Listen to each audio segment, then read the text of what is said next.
எல்லாருக்கும் பிடிச்ச இந்த டீக்கு பின்னாடி மறைக்கப்பட்ட மிகப்பெரிய சோக கதையே இருக்கு. இந்தியாவை பிரிட்டிஷ் ஆட்சி பண்ணிட்டு இருந்த காலத்துல அவங்களுக்கு டீனா ரொம்ப ஒரு விருப்பமான விஷயமா இருந்திருக்கு. அதனால டீயை திருடுத்தனமா சைனால இருந்து இந்தியாக்குள்ள கொண்டு வந்து அசாம், டார்ஜிலிங் அண்ட் நீல்கிரிஸ் போன்ற இடங்களை டீ எஸ்டேட்டை ஆரம்பிச்சிருக்காங்க. ஸோ இப்போ இந்த டீ எஸ்டேட்ல வேலை செய்ய ஆட்கள் தேவையில்லையா?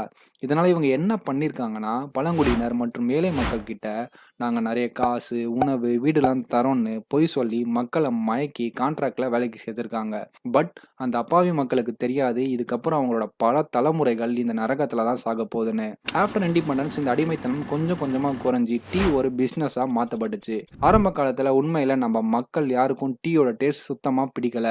But Indian government and private companies இதை எப்படியாச்சும் ஒரு பெரிய பிஸ்னஸாக மாற்றணும்னு டீ கூட மில்க் அண்ட் சுகரை ஆட் பண்ணுறாங்க. And railway station, bus stop போன்ற இடங்களில் ஃப்ரீயாக ப்ரொமோட் பண்ணாங்க. கொஞ்சம் கொஞ்சமாக நம்ம மக்கள் டீயோட சுவைக்கு அடிமையாகி இப்போ நம்மளோட டே டு டே லைஃப்பில் டீ ஒரு ஃபர்ஸ்ட் ட்ரிங்காகவும் அண்ட் ஒரு எமோஷனாகவும் மாறி இருக்கு.